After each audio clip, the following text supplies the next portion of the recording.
To celebrate the end of 2021, we are doing our very own New Year's Eve countdown. We're looking at the top 5 most popular stories of the year across all Bondi Vet platforms. So stay tuned to see if your favourite story made the cut.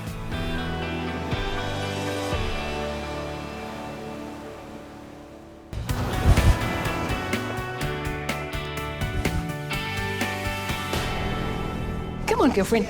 Up on the Gold Coast at the Animal Emergency Service, Marie has arrived with her heavily pregnant golden retriever, Greta. Good girl. Come on. Greta is fun-loving. She is the light of my life. So I'm coming in today to get Alex to have a look. Here she is. Hey, Good girl. Greta. She's looking ready, Very pregnant. isn't she? For emergency specialist Dr. Alex Hines, cases like this are why she wanted to become a vet in the first place. I love my work and I love what I do. This is more than a job. This is my way of making a difference in the world. I think for me, because I'd been around animals all of my life, it was a decision fairly early on that I wanted to work with animals. You're looking wonderful, aren't you? Glowing, I think would be the way you put it. Oh. Alex needs to determine exactly how many puppies they could be dealing with. All ready to pop those pups out? I wonder how many you've got in there. When dogs have puppies, there are a number of things that can go wrong, which is why we do X-ray and ultrasound. Come on. Let's go. Good girl. My dog's not going up there unless the table's clean.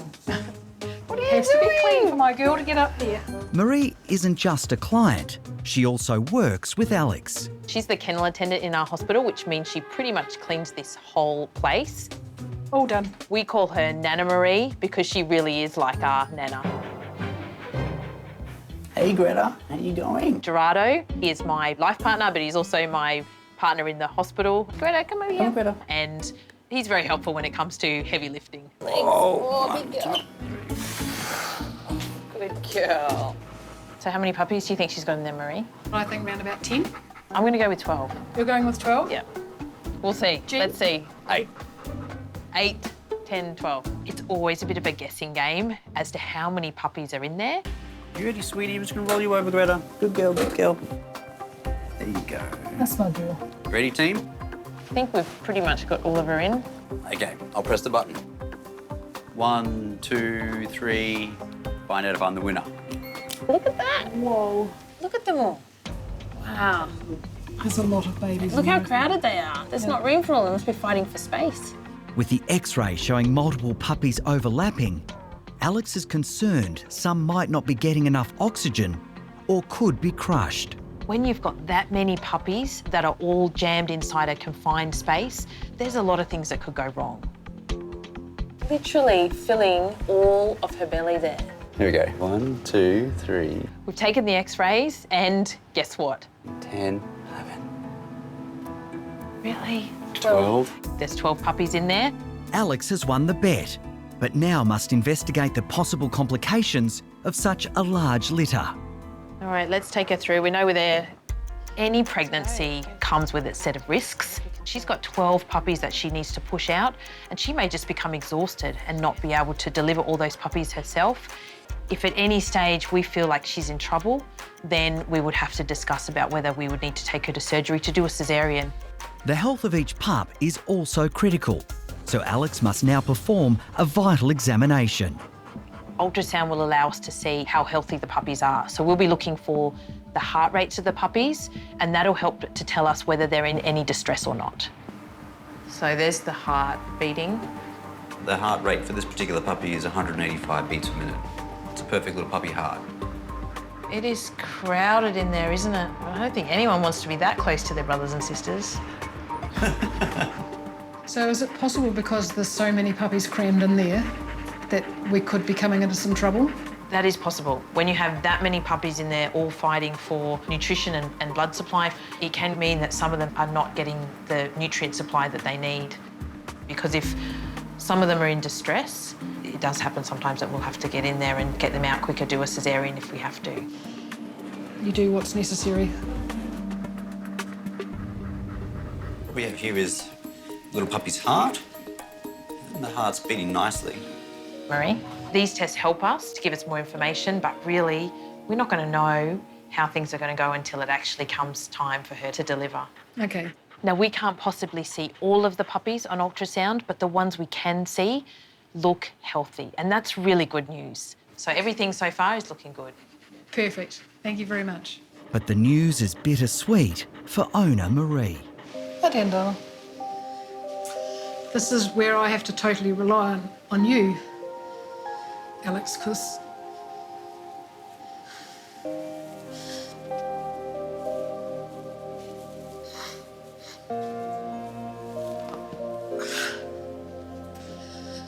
I'm not going to be here, I don't think. I have to fly over to New Zealand. My mother's dying. So I fly out tomorrow morning. I'm staying there until she passes away, which is probably going to be within the next 48 hours. So I totally have to rely on you, Alex. And she'll be a bit well looked after with my friend Judith, who's flying over from New Zealand to look after her for me. You take care of your mum. Yep. Judith and I can look after Greta. Obviously, we're going to let you know how we're going every day. And when it's time for her to have the pups, we'll be there with her. Yep.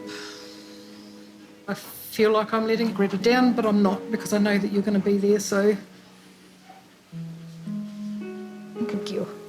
It breaks my heart to leave her, but it would break my heart more if I wasn't with my mum.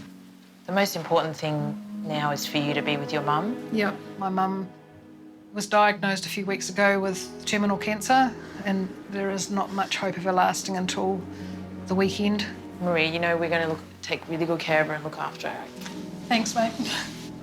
If Greta can just hold on till Tuesday, I'd be the happiest person in the world, but if she can't, she's in really good hands. I trust her with you.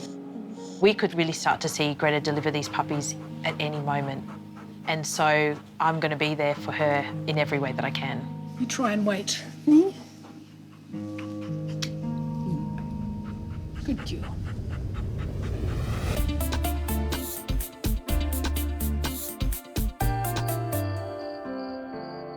On the Gold Coast, the moment is finally here. After a long wait, Greta is in labour.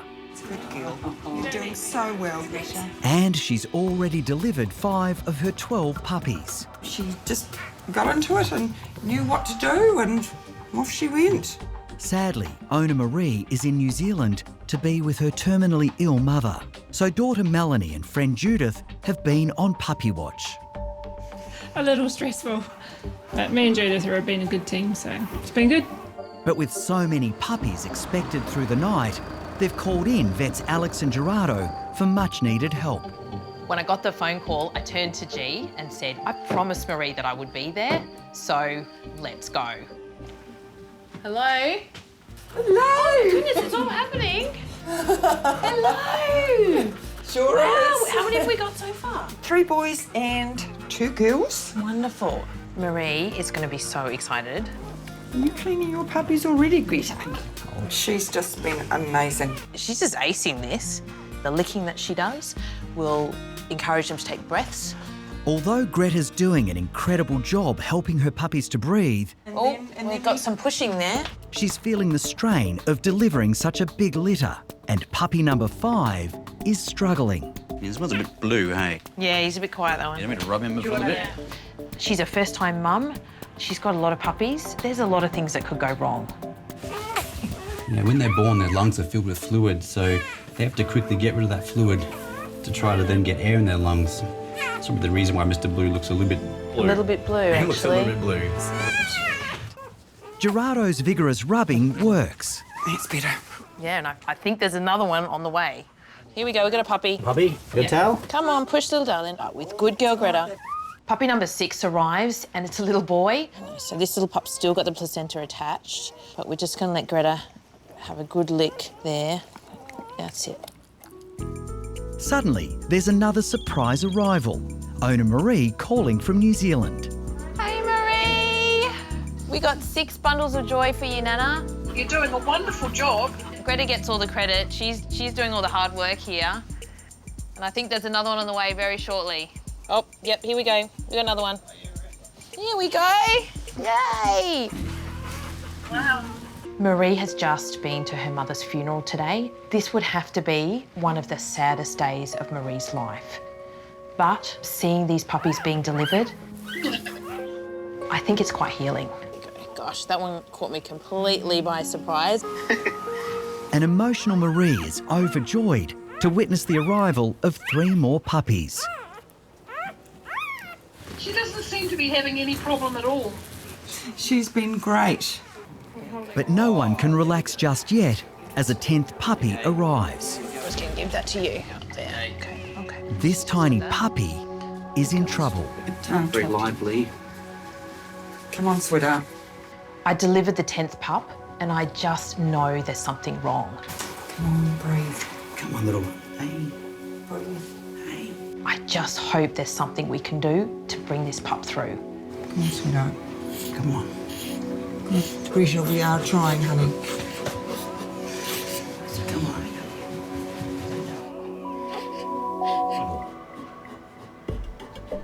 Come on. The puppy's heartbeat is faint and it's not breathing. I really want to be able to save this little girl. I'm also aware that she's watching all of this, and I can only wonder what she must be going through at the moment. Is it not responding? No, we do this for a while. G and Judith are working on this little pup, but I know from G's face that he's really not getting any response. There's no movement at all. We've lost the fight for this little girl. I'm sorry. We've lost one, Mary. I'm sorry.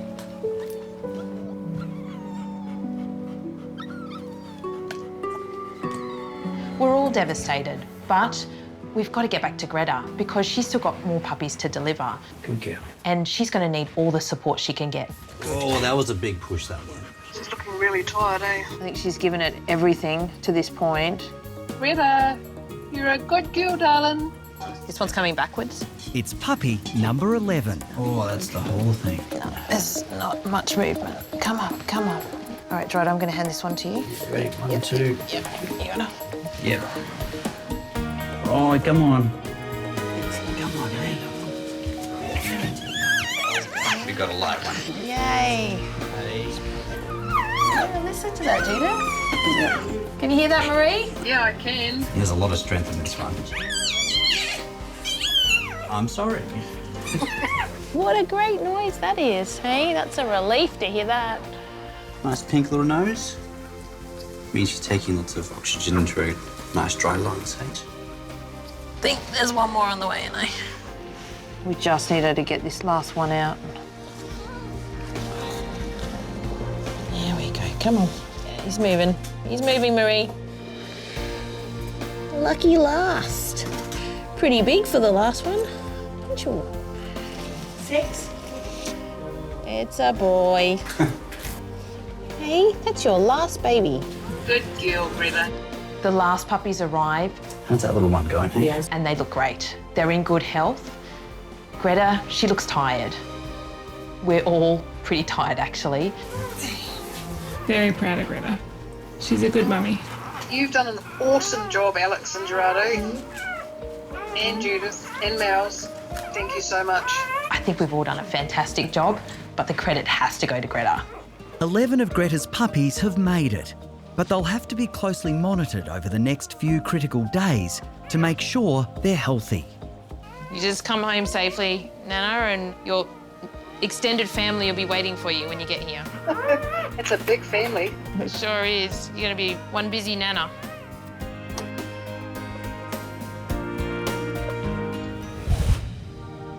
Your babies? Yes. Marie is now back from New Zealand and has her hands full helping Greta with her thriving family. Good babies. And they're about to get some very excited visitors. I'm really looking forward to seeing those puppies, hey? Hello! Alex and Gerardo are keen to see how the newly expanded family is doing. Oh my goodness. Is that not the cutest thing? Gosh, she's so attentive, isn't she? She's doing a really good job. Greta looks fantastic. She's obviously loving her new mum life. She's looking after them, she's in there making sure they're okay. She just looks like she's born to do this. You smell like puppies. One of the things we wanted to do today was actually do a little health check on the pups, but once you see them walking around in their little crate, crawling around, making puppy sounds and suckling healthily, there's nothing we needed to do. They just looked amazing. Now your eyes are open, there's no stopping you guys, I'm sure. I've seen lots of puppies born before, but these guys, this is really special because Marie's part of our family at the hospital and because I was part of bringing them into the world and seeing them now, it's a special moment.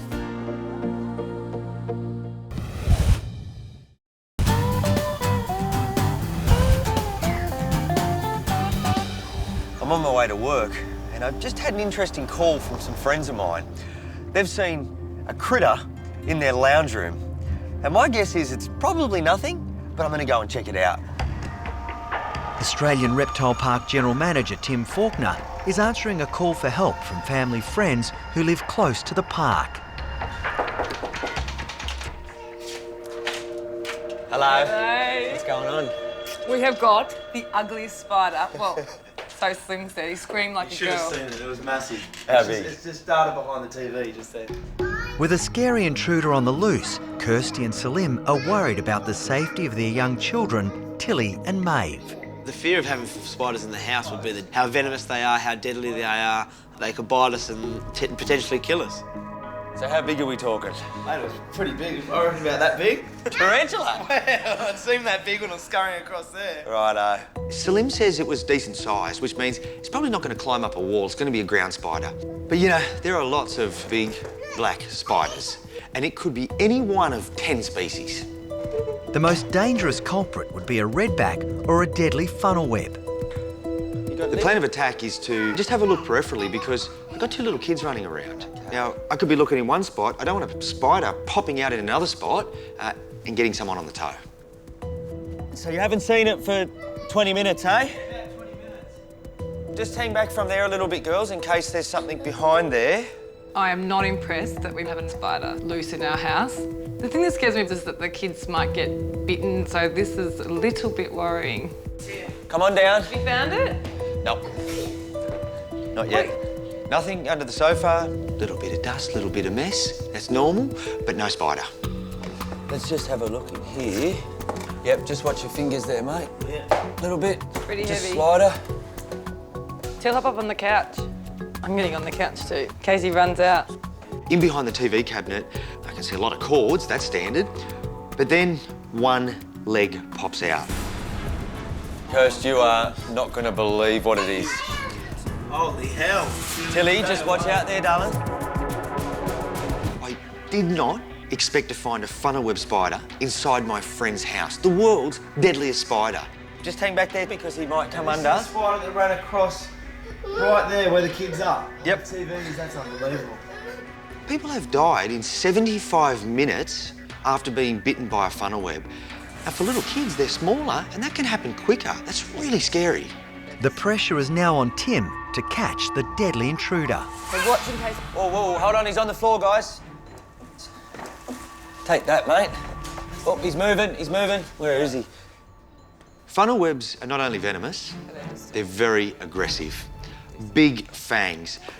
When they're cornered or they feel threatened, they just rear up, show you their fangs, and ready to bite. Oh, no, hold on. Here he is. Got him? I do, but he's back. He's on the wall. He's not easy to catch, is he? Nope. Come on, little buddy. In you go. Got him. Did you really? He's all right, Maeve. Unbelievable. Look at that. Look, You are Maeve, kidding. he's all right now that he's in here.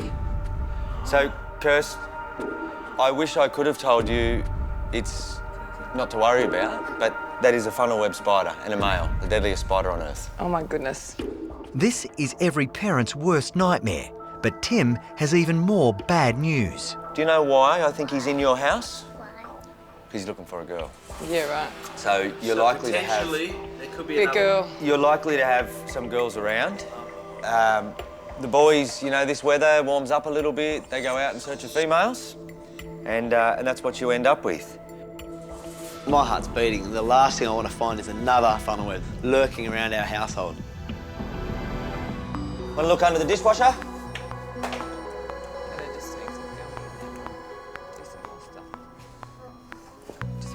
Well, I'm pretty happy inside. So, how about if we have a look outside and see where your little mate might have come from? Yep, all right. My worry now is that I found a male inside. They've also got a backyard, and there could be spiders out there. It's the right time of year, it's warming up. I think I should investigate a little bit more. Okay. Come on, follow me. And just see if I can identify any areas the girls shouldn't go or potential spots there are more spiders. So I'm just going to have a look around and just see. The yard's perfect for them. It's wet, it's cold, damp, spider heaven. Look, you found a hole. Eagle-Eyes Maeve, she's onto something straight away. Well, that's a good home. It goes a long way. It's a perfect spider home, but nobody's here today, so I keep moving. Let's have a look down here. So I'm digging around, using my spoon, and there's a big plant pot that's on its side. I flip it over, and lo and behold, there is our second funnel web. That's incredible. Oh my goodness. Till, look at this. Oh. And we'll just be a little more careful with this one because it doesn't have the clips. Is it a female? This is a big female. Oh no. So Tim's found another spider in our garden where my girls play, and I'm not happy about this. You know why they're so dangerous? Because of those really big fangs. Now I'm going to take the spiders inside because I don't want the girls growing up scared of spiders. I want them to develop a healthy respect. Are they quite aggressive? They're super aggressive. So this is why funnel webs are so famous. They're not afraid to bite. They rear up like this, and you know what he's doing right now? Showing you his fangs. Looks like something's coming out of it. That's venom. There you so go. Really aggressive. There's like no a little droplet on. That's right. There's no chance if this spider bites you that you're not going to receive venom. He's already got it on there, ready to rock and roll. The fangs are huge, and even to see a bit of venom coming out of them, very, very scary stuff. She's on the move now, so I'm going to put her back in here. There we go. Lid on. We caught a spider. Wow. Thanks, Timmy. I've got 2 spiders here today, but only the male can be used for the anti-venom program because he's 5 times more venomous than the female. That's the one we need. Thank you very much. No, good on you, mate. Thank you. Till? Thanks, Tim. I think we called the right person. Give me a shake. No, you did. Hit me. See you, Kirst. See ya. I'm gonna go. Right now, I'm on my way to see a familiar face, but even though I know Pam from Edgar's Mission quite well, the problem she's called me in for is apparently like nothing else I've ever seen before.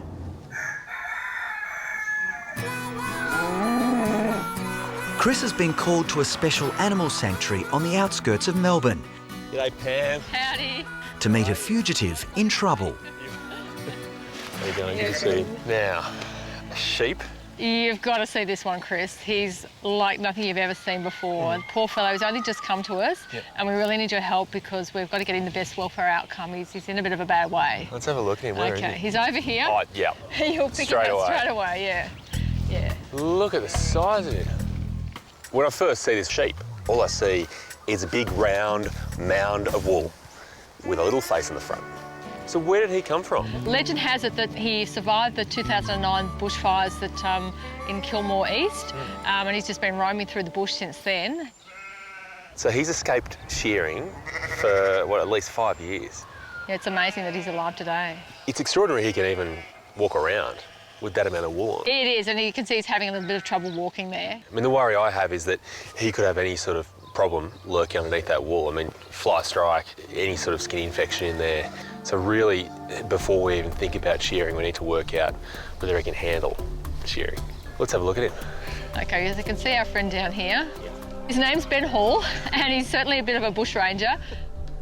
This sheep is named after a famous Australian bushranger, Ben Hall, who evaded capture for years and years and actually lived in this local area. You okay if I grab him? Yeah, you hop in there.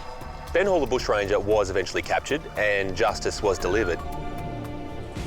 Catching this Ben Hall could prove to be even more difficult. Well, it's Ben 1, Chris 0. I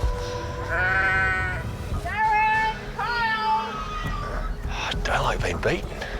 The wily fugitive sheep has spent 5 years on the run. after fleeing devastating bushfires. It's not that I couldn't catch him, it's just that I thought it would be easier and quicker We didn't want Chris to have you guys. Ben is limping under the weight of his heavy fleece, and Chris is concerned the thick matted wool could be causing other health problems. With 5 years of wool growth on top of Ben, there could be just about anything lurking underneath that fleece. From bacterial infections to parasite infestations, he could even be fly blown.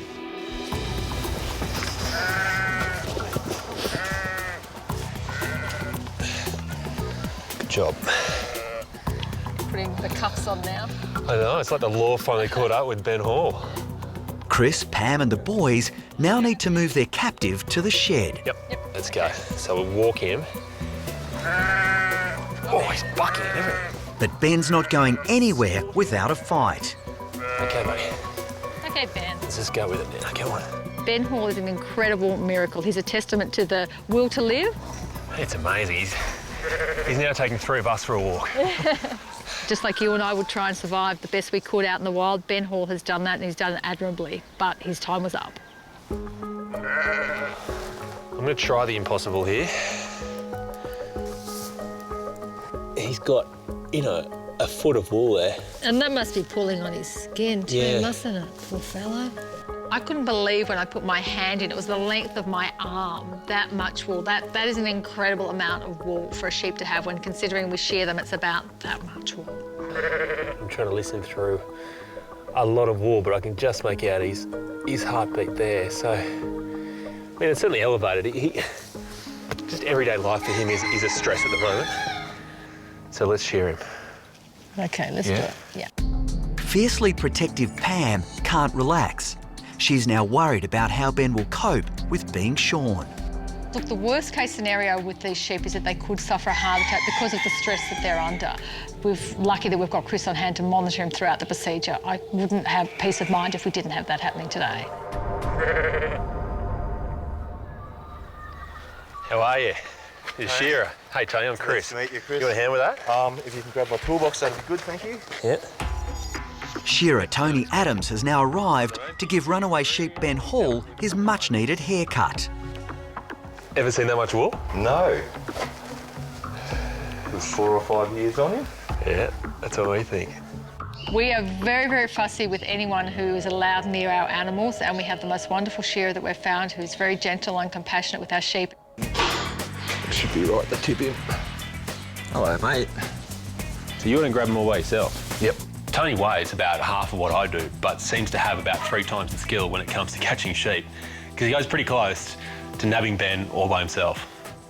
Usually, if you tilt the head one way, roll him his back end. Yep.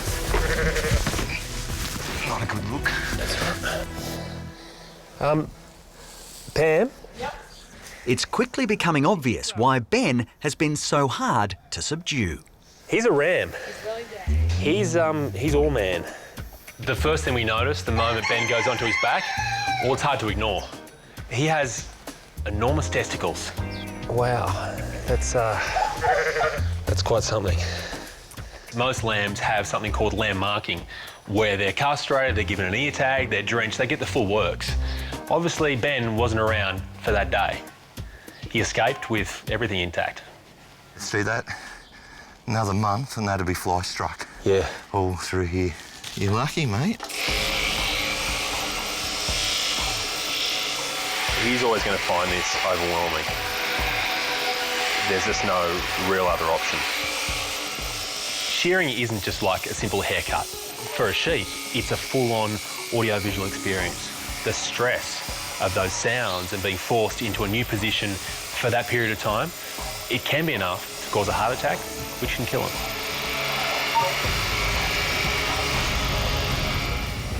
For an animal like him, who's a prey animal, to be held and restrained and not being able to move, that's one step away from being eaten by a predator, so it's incredibly stressful for the animal. Okay. He's coping. Yep. All right. He's coping better than me, I'm very stressed. I can tell. Do you want to put it on you as well? Tony is struggling to remove 5 years' worth of heavy matted wool. The biggest challenge that Tony's facing is the weight of that fleece is pulling on the skin. Each time it pulls the skin out, it means that those shears of Tony's all too easily nick the skin. It's the unfortunate byproduct of how much wool Ben's carrying. Wow, amazing job. I hope you feel better, mate. That's a great outcome. Oh, and he's having a wee. Great. Probably never felt so easy, has it? That's right, yeah. Wow. Once Tony is finished, the pile of wool is bigger than Ben. And Ben's not a small sheep, so it's time to weigh it. He was carrying that around. It's decent, No isn't wonder it? he's fit. Yeah. You got any scales, Pam? There you go. Almost 18 kilos. Not bad. Is that your biggest ever? Yeah, definitely. Yeah. He's definitely a fit boy. With Ben's excess wool removed, Chris is anxious to investigate what's causing his nasty limp. God, you're strong. Come here, buddy boy. Yeah, you can see he's not liking that. So he's got some arthritis in this elbow joint of his. Right. Now, that could be the result of an injury he's picked up, or it could be wear and tear. I'd say it's probably a little bit of both. With dogs and cats, what we say with arthritis is get them to lose weight. He just lost 18 kilos. Yeah. So he's going to immediately feel better on that leg Yeah. because he's not having to carry the weights around. With the additional help of an anti-inflammatory, Ben's limp should soon be a thing of the past. He's been through an enormous ordeal today, an enormous ordeal. But he's one tough sheep. He's probably the toughest sheep you'll ever meet, our Ben Hall. It's going to look like a purple Dalmatian. To finish, Chris is applying antiseptic spray to help heal Ben's skin and prescribing some extra special TLC. So he's pretty close to being back on track now. His life's taken a dramatic change. Yeah. The one thing I'd recommend, though, is that he stays in here for the next couple of days. Yeah. It would be like, right now, for him, taking a kid from the deserts of Australia and all of a sudden he's gone to Antarctica. Yeah, wow. It seems ridiculous because it's quite mild right now. Yeah. But for him, that's just been a huge change. While being shorn does seem like the end of Ben Hall's criminal ways, I wouldn't be so sure. It's been a real team effort. Yeah. But I think our fugitive is going to be feeling fine. I mean, he's already... He's ready to go. Yeah. I've been reinforcing the fences at Edgar's mission because this guy knows how to escape. He likes his freedom. He'll be looking for it again.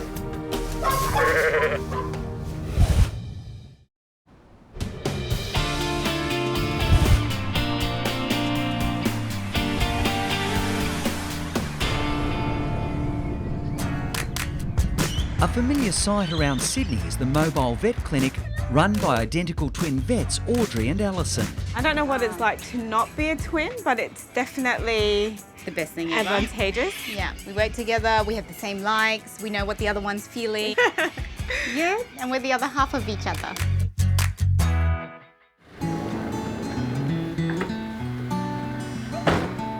Hey, Andrew. Hey. Hi, Paco. Today, the girls are about to check a feisty cat that's been in the wars. Last night we got an email from Paco's owner and it was a picture of Paco with lots of blood coming out his eye. So we were pretty shocked, keen to see him today and check it out. Oh, that eye looks sore. Come on in. Owner Andrew is anxious about his special mate. Paco is my great companion. He's a very sweet cat that has really made my life very rich. So do you know how it happened? Yeah, I was moving house and there was a new cat that was in the area who was like twice his size, and I thought, ooh, that's not gonna be good if they actually meet up. But anyways, when I came back to pick him up, his eye and his ego were both very, very hurt. Poor Paco. So Paco's one of our regular patients and he's a loved patient, but he has got a quirky personality. He hates vets. Unfortunately, that means he hates both of us too. When he was little, he by accident swallowed an elastic of my daughter's. Oh, wow. It got stuck in his intestines, and so then he also had to have intestine surgery. Ever since then, you know, even though, I mean, everybody was nice to him and everything like that, his view was as like, ooh, this is the place that cut you open. Like, Poor Paco. he'll be okay. We'll look after him. Scared. That's not a good sign. With a potentially painful eye injury, Paco is even grumpier than usual. So I think probably the blood's come from him rubbing or scratching, but I'm very worried about the actual eye itself. The worst thing that could happen is that there's a massive ulcer or big deep scratch under that third eyelid, which would make us a bit concerned because the eye could rupture. I just hope there's nothing that they find actually more serious where he might have to lose the eye. But yeah, we'll just have to see. Okay, so this is fluorescein dye. So we're basically just going to pop that inside the eye. The dye will show up any ulcers or scratches. So let's see how we're going to get this in the eye. Alison will have to aim from outside the box. Paco is far too agitated to try to get any closer. Oh! I got it. Did you get it? Oh, my How did you goodness. get it in Wow. the eye? She got it in the eye. That's pretty good for you because you really have bad aim. I have really bad ball skills, but obviously fluorescein skills. And we can just see there, even with that third eyelid halfway across the eye, that there's actually a pinpoint ulcer right in the middle. But what I'm concerned about is whether there's actually more injuries in the eye besides that little pinpoint ulcer. So I think we're probably going to have to bring him to hospital and give him a sedation or general anaesthetic just so we can really open up the eye, pull the third eyelid back. Obviously, if he's scratched his cornea, that's more serious. Poor Paco.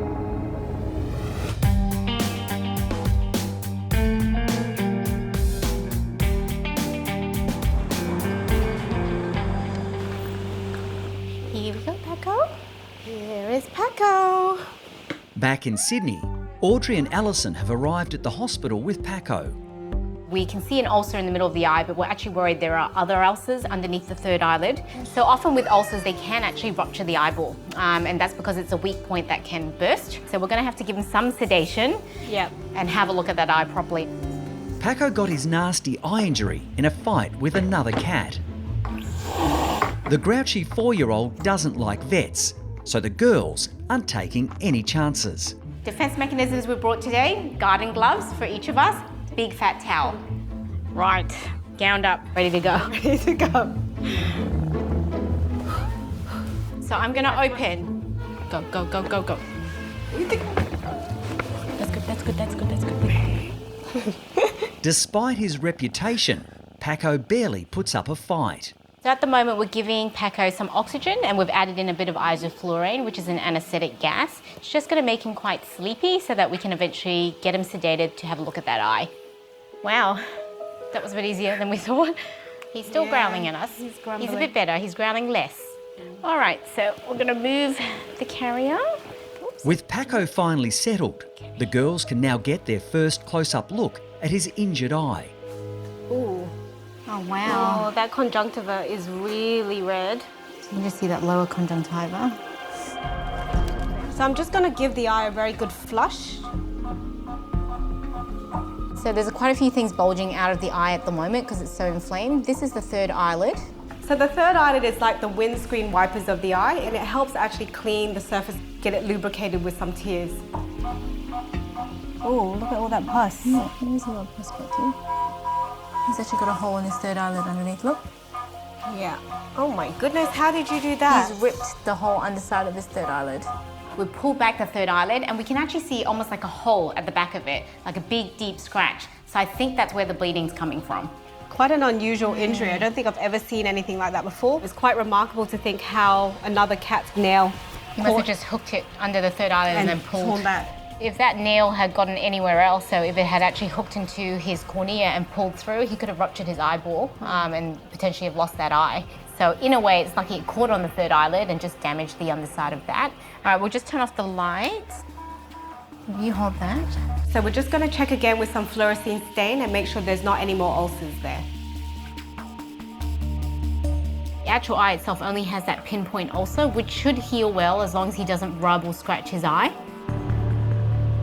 Come around this side, have a look under that third eyelid flap. I think there's something there. Okay. What is that? All of a sudden, the girls make a shocking discovery. Oh my goodness. Right there. There's something poking out. It's so swollen back here. Look at that. What is that?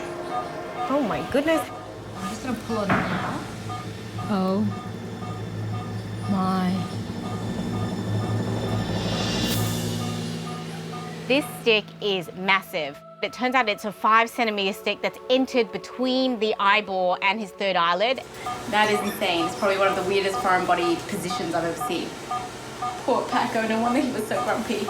If we have a look behind, It's quite swollen, but the entry point's actually avoided his gland behind there, and it's actually avoided his third eye cartilage. So I think that's going to close up quite well. We'll have to monitor it, make sure it heals well, but I'm pretty confident it should seal over and look really good again. Send Paco home with some eye drops. So it's a bit more comfortable because we've been fiddling around there. So as long as he leaves it alone, he takes the drops in his eyes and Andrew manages to medicate him, he should heal really well. But 3 days' time, we'll come back and check on that. It's definitely Paco's lucky day. As soon as he's fully awake, he can go home to his relieved owner. Okay, let's get you home. Hey, Andrew. Hi, Paco. It's been 2 weeks since Paco was involved in a cat fight and somehow ended up with a 5-centimetre stick embedded at the back of his eye. Literally, once that was removed, it was amazing how much he changed. Fingers crossed, no more fights and no more sticks. Yeah. Stay away from trouble, Paco.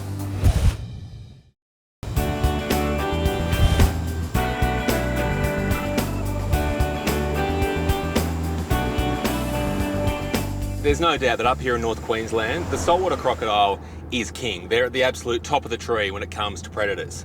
And if they didn't already have a reputation for being, well, just a bit cranky, then the one I've just been called out to see now has a problem that could make it even more so. Chris is now in Townsville in North Queensland. He's on his way to the Billabong Wildlife Sanctuary to try to help a senior citizen in real strife. How are you? Hey mate, how you going? Rick, isn't it? Yeah, Chris, Good nice to see to you, meet mate. you. You too, mate. Now, I see reptiles, but not quite as big as I was expecting. Nah, mate, just the turtles at the moment in our main lake. Yeah, so. Where's our boy with the sore tooth? Buddy, he's down the back. He's in an off-display enclosure, keeping him nice and calm and relaxed for you. Chris's patient is Riley, a 45-year-old saltwater crocodile. I've got hold of Chris because I've noticed on the bottom jaw of Riley there's this large mass and an opening of a hole where a tooth should be. And I'm a bit concerned because I don't know what's going on. So his issue is the bottom jaw towards the front of the right side? Yeah, that's it, that's the one. So what you're just noticing he's just not that willing to chew on that side, to use that side to rip and tear on his chicken, and is that what you're saying? He's definitely not manipulating food to the right-hand side, especially to grab or latch a hold of. It's definitely all going to his left. Yeah. Do you think it's getting worse over time? Yeah, we've noticed like an increase in the size. I'm guessing it might be some sort of irritation or infection around that area. Yeah. I'm hoping it's not, and I'm hoping it hasn't developed into something too serious and we're too late to do anything about it. The 4-metre croc is a much-loved resident of the park, and everyone is desperate to make sure he's okay. Riley's probably one of our best crocodiles here, so I just want to see him get like the best of life and the best care, and whether that's getting a tooth removed or something done about it, it really means a lot. Either way, whether this tooth is broken or it's loose, one thing's for sure, it's going to be sore. And a crocodile with a sore tooth is not really the crocodile you want to mess with. All right, well, I can delay it as long as possible, but ultimately, I need to look at that mouth of his. But no human likes going to the dentist and no animal likes going to the vet. So yeah, put those together, we've got a very special perfect storm happening here. Yeah, we do, don't we? I've worked with enough saltwater crocodiles in my time to know they are the epitome of unpredictability. Their huge size and their unbelievable instinct means you just cannot trust them. Today is not going to be a good day. All right, so Jeremy, up the front. Chris and Brad, you guys come with me. Jeremy, I'm going to get you down the front here, spotting for Bonza. Hang on, who's Bonza? Oh, there's a girl in there as well. There is actually another croc in there. Yeah, there's two. Oh, there she is, just next to him. Yeah, so you can see her now just hiding down. She's in a real good spot because he's actually coming across and she's staying guard, which is really good at the moment. Yep. Chris and the team have to be vigilant. They're now dealing with 2 killer crocs. All right, Jeremy, keep her at bay, hey? Come here, big guy. I'm lying. He's kind of assessing the situation because if I'm a potential meal, he probably doesn't want to blow his cover too quickly. He wants to sneak up. Come on, mate. Keep coming. Come on, Riley. He's definitely interested, Chris. Good? Yeah. Not too bad. Come here, big guy. Come on. Yeah, wow. Yeah. Come on, big guy. Yeah, that water wasn't magnifying him before, was it? Nah. That's a big croc. Come on. Hey. Settle down. All right. I just gently rub him on his eyes there. Can I have your teeth open, please? There we go. When I look down at the area that Rick's concerned about, there's certainly an issue. It looks to have a hole there, but also I can see what seems to be some sort of remnant of a tooth. That's quite dramatic. When you compare it to the other side, there's nothing there. Yeah, that side's really quite bulging, isn't it? Yeah. The fact is, whether you're dealing with a crocodile's mouth, a dog's mouth, or a human's mouth, you have a lot of bacteria. In Riley's case, with a hole like that, my concern is a serious infection could be taking hold of his body.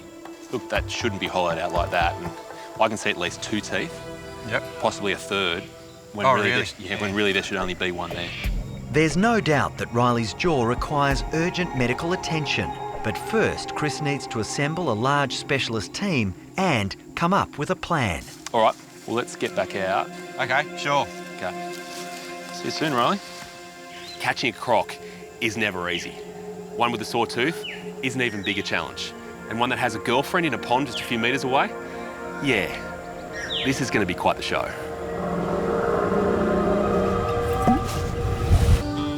I basically just need to get him into a position where he's stable enough for me to give him an injection of some sedation, and then I can have a better look at that tooth there and work out what we do with it. Now, I don't really know whether we're looking at a bone infection, whether we're looking at simply a loose tooth, whether we've got multiple teeth trying to come through the one socket. So it is all a bit of a mystery, but hopefully as a team we can solve the mystery and get this all fixed up. All right. Good. Let's do it. Thanks for your help, guys. It's important to have a real strategy here because unless every single person is on the same page, then today could absolutely descend into chaos. All right, let's do this. All right. Easy going, Brad. Easy going. The danger today is really on 2 fronts. Certainly there's a danger for all of us going in there with Riley, but also Riley is at risk of something called capture syndrome. That's good, mate. All right, rope on. All right, boys, not too much tension. Whee! Crocodiles, once they're stressed, build up a lot of lactic acid. That lactic acid can make their body just too acidic, and ultimately, it can shut down all their organs and kill them. He's a big guy. Whoa! He's a big guy. It's good, Rick. All right, guys, rope 2 on. Oh, bit of a shake. Down the line. The team has finally managed to get the ropes on. Hang on. But the risk now is that the monster croc goes into a death roll in an attempt to escape. All right, let's go for a roll. Hang on him, guys, hang on him. Hang on. He's going to do it again. If Riley rolls too many times, then the ropes are just going to get tangled around his face and potentially around his throat. He's a big guy. If that happens, today's relatively simple procedure, it could be fatal. Go. Hang on. Get that. All right. Okay, so he's pretty much secured his own mouth here, guys. So, start off with tout on. All right, everyone get to your jumping positions. 1, 2, 3. Go. Hold him, lads. Westy, come in with the tape, mate. You guys good down there? Yep. Very good. Keep going, mate, keep going. I can't overemphasise the importance of managing Riley's stress levels. Mouth's full secure. Good job. Numerous saltwater crocodiles have died in this very situation, simply through building up too much lactic acid, which ultimately becomes toxic to their bodies. It's important that I now get some sedation into Riley. Okay, going in. I'm giving Riley a full 2.5 syringes worth of a drug called midazolam. The whole idea with that is to relax his muscles and hopefully relax his mind. Okay, they're in. The sedation should start taking effect fairly quickly. Wait, hold on to him. But it seems the monster 4-metre croc isn't going down without a fight. He's up, Tiger. It takes 10 minutes before Riley shows signs of relaxing. That breathing's been pretty stable, hasn't it? Yeah, you can definitely hear like it's almost like a snore. Yeah. It's not these very muscular, tense breaths. The team can now move him to a croc board, but they have to be incredibly careful. All right, guys, you ready? Yeah. Okay. 1, 2, 3, go! Even though Riley is sedated, it's important to remember he's not anaesthetised. He's actually still conscious and still capable of an explosive outburst at any time. Go! Easy does it, guys. We're edging Riley forward up onto the croc board. From there, he's going to be roped down, and then I have to get to work. Okay. Mark, grab your gag, mate. Okay, we're in. This is Chris's first chance to get a good look at Riley's jaw. Yeah, wow. Straight away, I get a picture of the issue that Riley's facing, and it is extraordinary. That hole in his jaw is definitely not normal. All right, so I'm happy with that in there. We've basically filled up that pit there. Yep. And all around the surrounding structures. So now I'm going to get in there and actually start exploring. Everywhere I look inside this hole, I'm seeing fragments of teeth. Some are in their upright position, some are lying down, and some are pushing straight into the gum. By the looks of it, what's happened here is he's had one tooth in a normal position, and instead of it being reabsorbed, it looks like another one's actually coming underneath it. And because it hasn't been reabsorbed, it's tried to find its own space and pushed into the side. Then another one looks like it's coming as well. So we've got multiple teeth all trying to go through the one socket. Yep. Because crocodiles can replace each and every one of their teeth up to 50 times during their life, what's happened here is that Riley's tried to replace a tooth that just hasn't fallen out yet. He hasn't just done it once, he's done it multiple times. I'm just going to go digging here. This has now become serious crocodile dental excavation. I'm using my tools to dig in around the base of these teeth and hopefully remove all the fragments. While Chris gets to work, the team is closely monitoring the 45-year-old croc. Big breath, buddy. And that was what, 1 breath in 30 seconds? Okay. Oh, there it is. This is the most forward of them. There we go. So there's one straight away. So that is a tooth that's tried to be reabsorbed, but it's actually remained and it's pushed into the side, which I think is where a lot of this swelling's coming from. Yep. Just have to go exploring and make sure the base of it isn't still in there. Okay, there's more to this tooth here. It just keeps on coming. Oh, here we go. There it is. Jeez. So we've got a lot of tooth fragments in there. That's another big one. Okay. I'm shocked. I can't believe this. In over 5 years of working with crocodiles, I've never seen anything as bizarre as this. How many has he got? It's just a matter of working out what's meant to be in here and what's not. That's not. And neither is this. And neither are these. Chris has now removed 3 massive teeth and multiple fragments, but it's not over yet. It just keeps on coming. Jeez. Just when this team thought they'd seen it all, here comes another one. I don't think we're done. All right, let's go digging again. I think it's probably safe to say this tooth here is the most recent one to try to get through, but I just want to see how loose it is. No, it's coming out as well. This is too loose.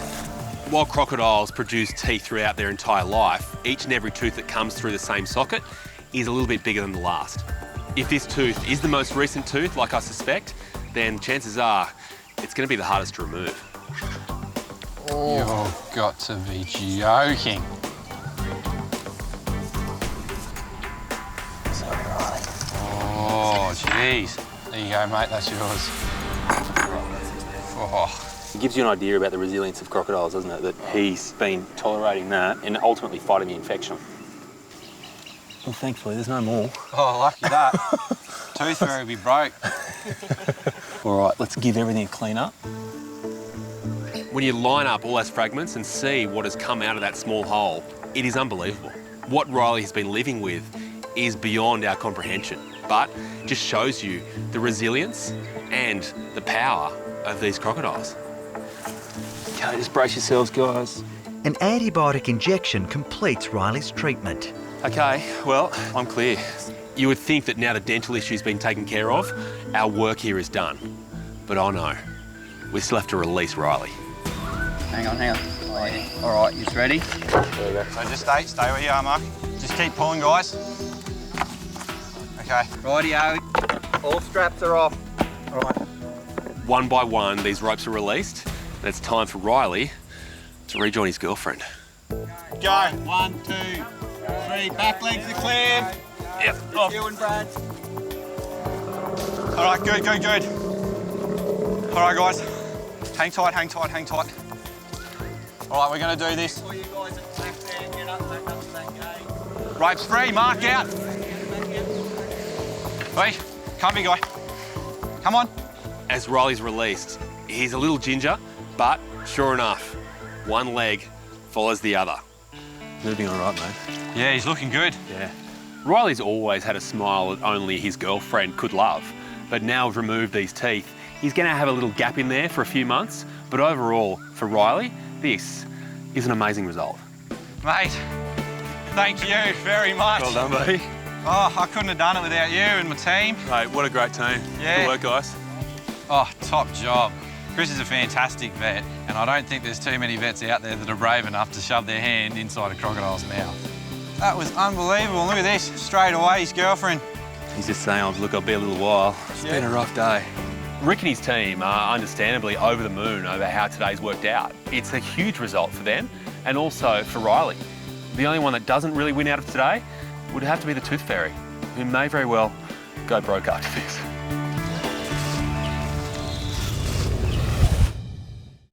So that's it from us at Bondi Vet for 2021. We look forward to seeing you for more exciting stories in 2022. Happy New Year! Hi, I'm Dr. Kate. If you enjoyed this video, don't forget to subscribe to the Bondi Vet YouTube channel. Click on the screen now to continue watching more great content. And if you love Bondi Vet, go and support us by checking out Bondi Pet Marketplace at bondipet.com. You'll find a whole range of great Aussie pet products and services. We can't wait to see you there.